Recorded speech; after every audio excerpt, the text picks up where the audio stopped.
हमारे बीच में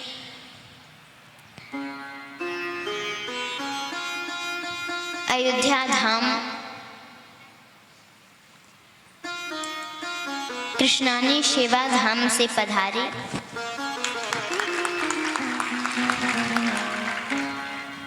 संत श्री उमेश कृष्णानी जी महाराज के चरणों में मैं प्रणाम करती हूँ।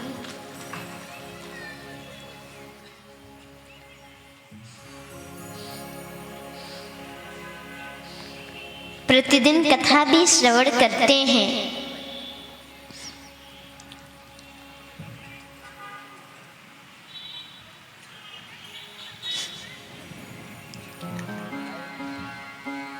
ये जो संत होते हैं ना, बड़े निर्मल होते हैं, कोमल होते हैं।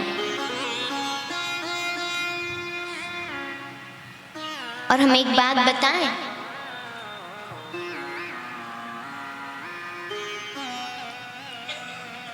हमारे पिताजी बैठे हैं, ये भी कथा कहते हैं।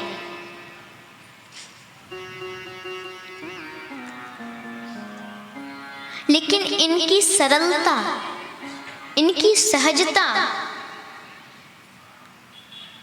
कि देखिए नीचे बैठ करके कथा श्रवण कर रहे हैं।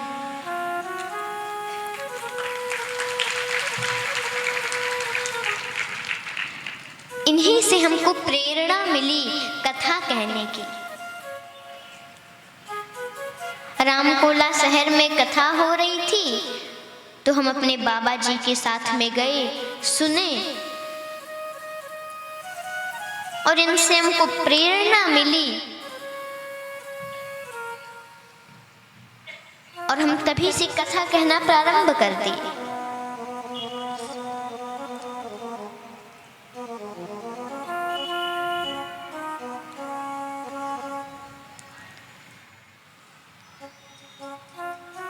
सोचिए, केवल हम गए और 20 मिनट आधा घंटा कथा श्रवण किए तो हम प्रभु की कृपा से और लोगों का भी प्यार दुलार आशीर्वाद मिला,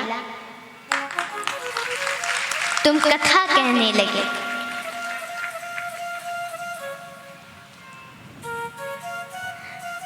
तो संत आशीर्वाद दे दे तो क्या नहीं हो सकता। संत तो बड़े निर्मल होते हैं, कोमल होते हैं। और हमारे महाराज जी भी ये संत हैं, इनका हृदय बहुत कोमल है। और हम चाहते हैं कि 2 मिनट आप श्रोताओं को आशीर्वाद दें।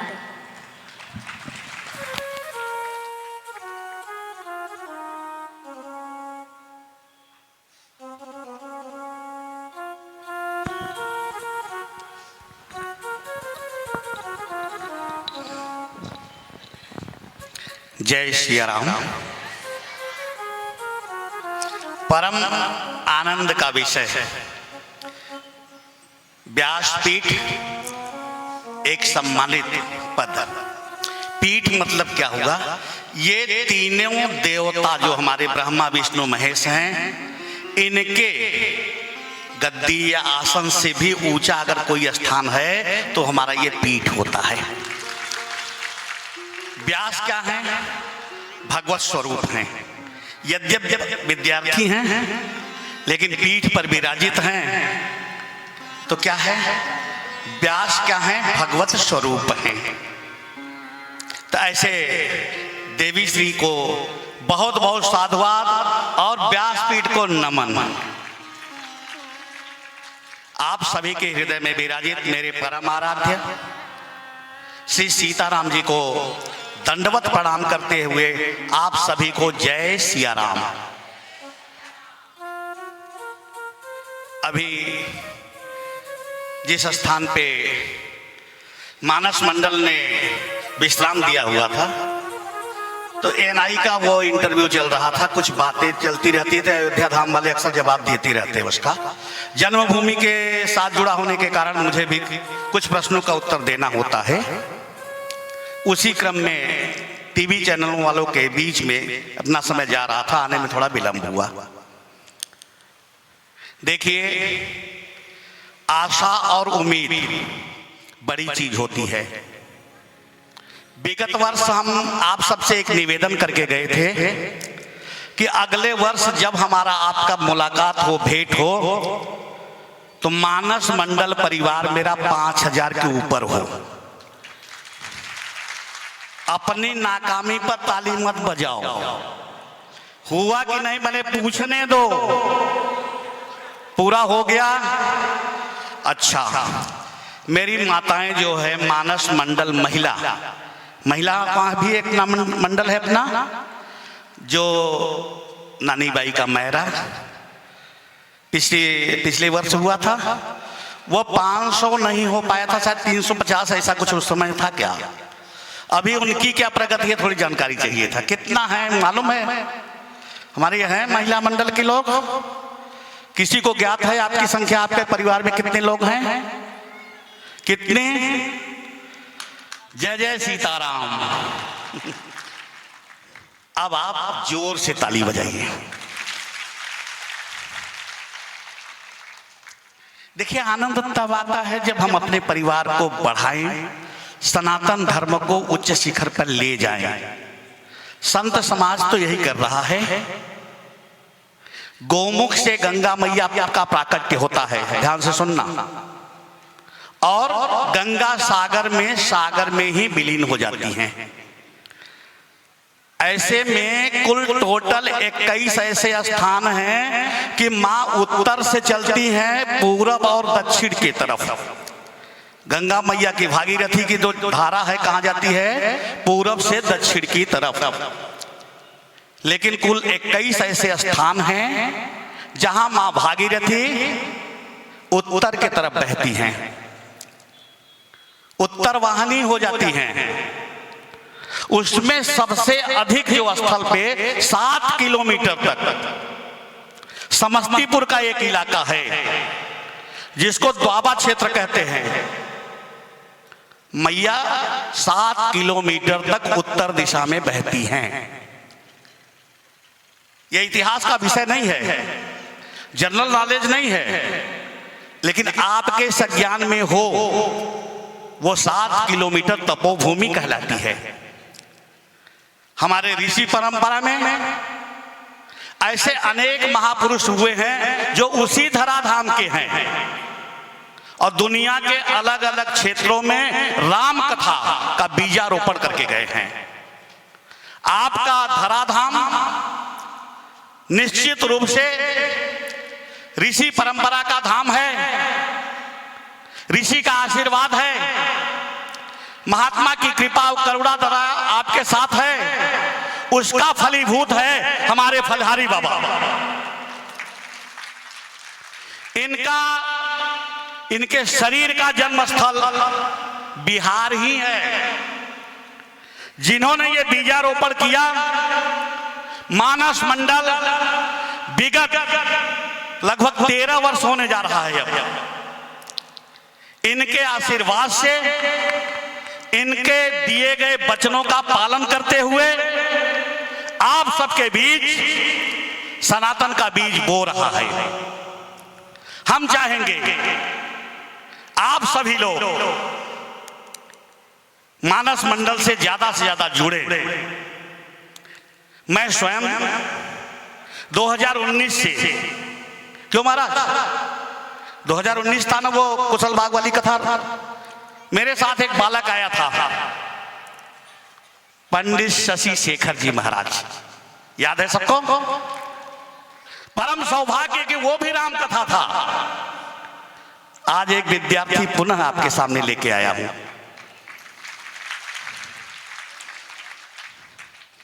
आपको विश्वास दिलाता हूं, यदि इस तरह से कोई प्रतिभावान हो, अभाव कितना उसकी चर्चा मत करना, स्वभाव की चर्चा करना और जगत जननी के प्रभाव आशीर्वाद की चर्चा करना।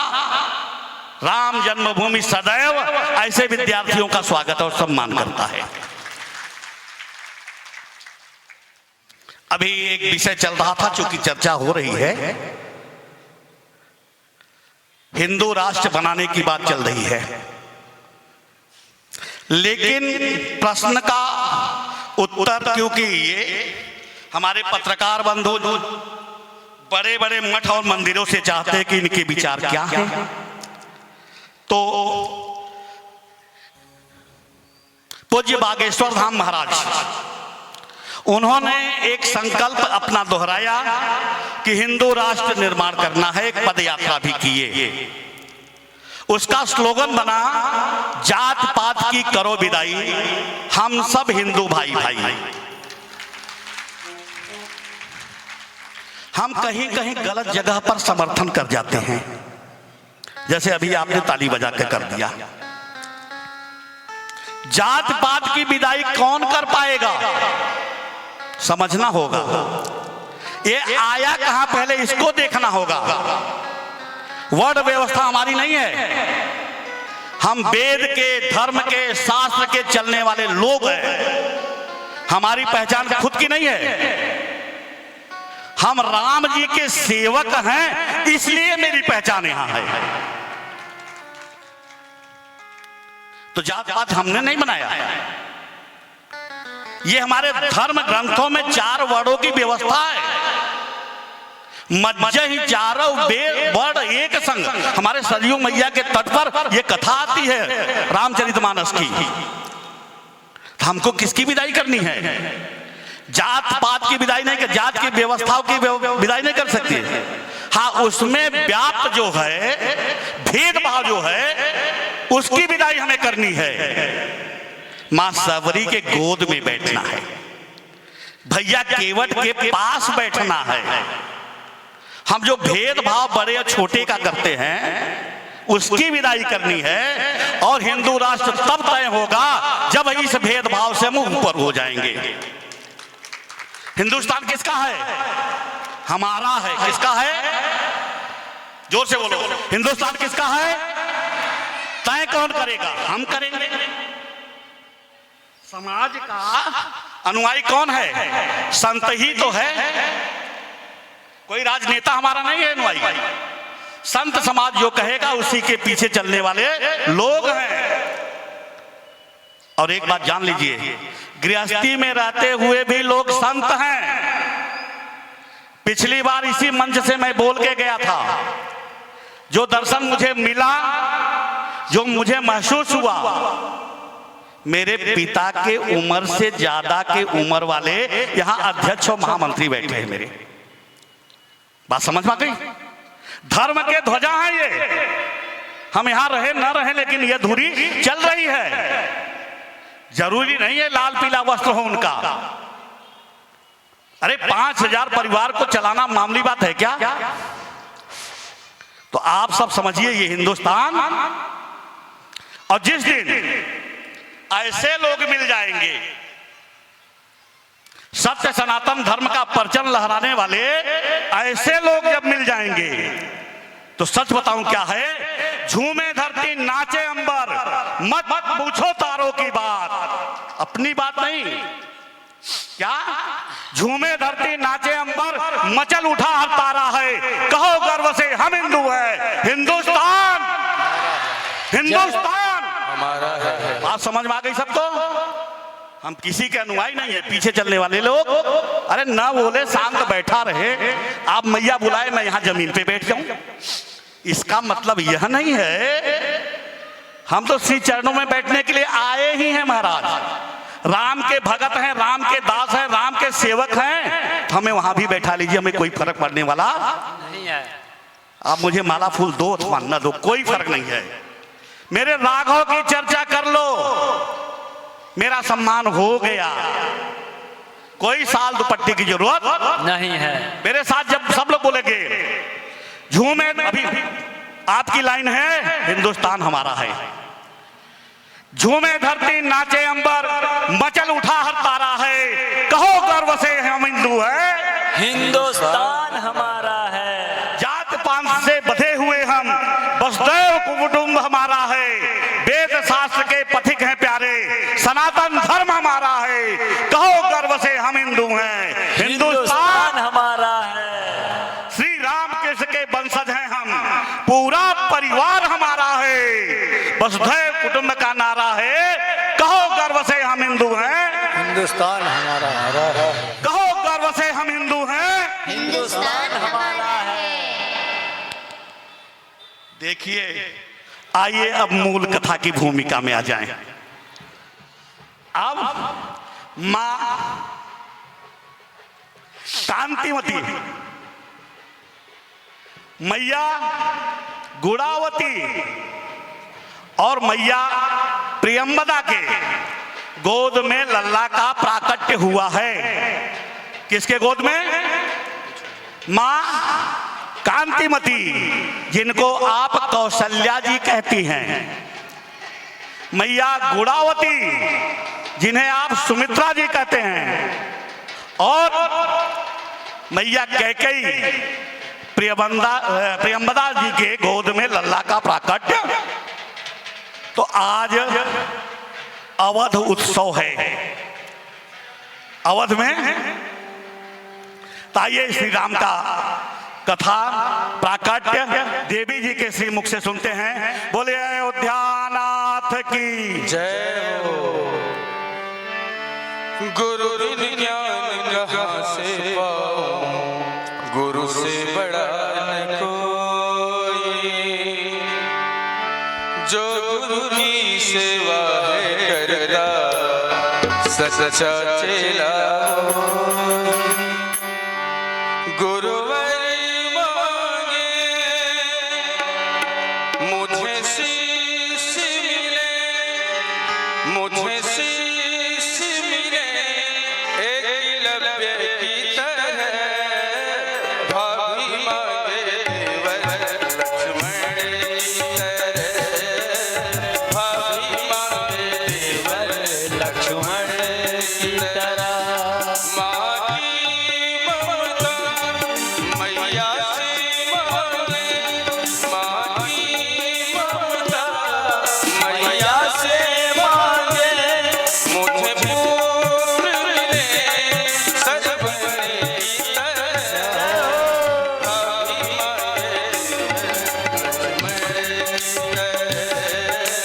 भाभी मांगे देवर लक्ष्मण की तरह।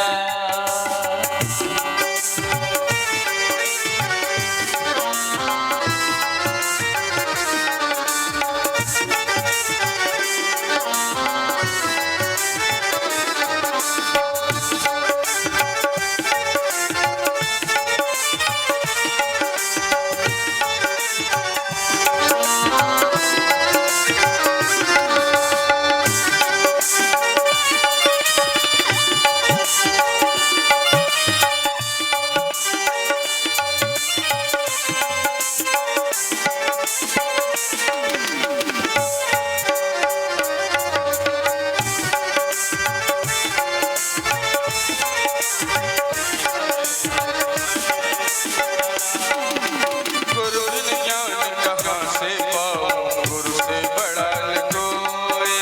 गुरु ज्ञान कहाँ से पाऊं, गुरु से बड़ा न कोई। जो गुरु की सेवा है करता सच्चा चेला वो है। गुरु की सेवा करता सच्चा चेला वो ही। गुरुवर मांगे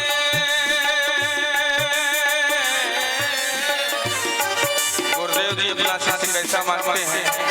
गुरुवर मांगे मुझे शीश मिले, मुझे शीश मिले एकलव्य की तरह। भाभी मांगे देवर लक्ष्मण की तरह, ओ भाभी मांगे देवर लक्ष्मण की तरह।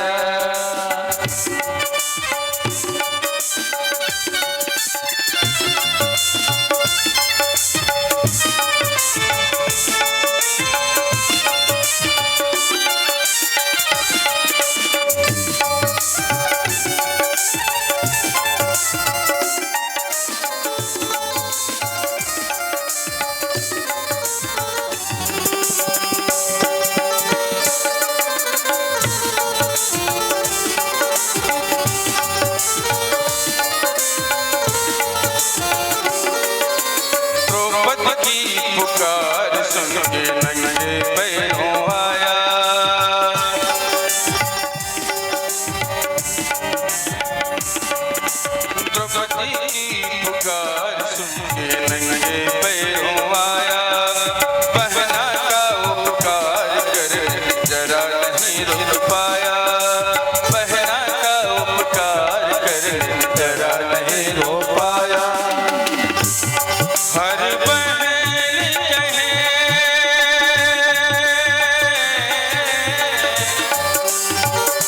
कृष्णा भाई चाहती है, हर बहन कहे मुझे भाई मिले, मुझे भाई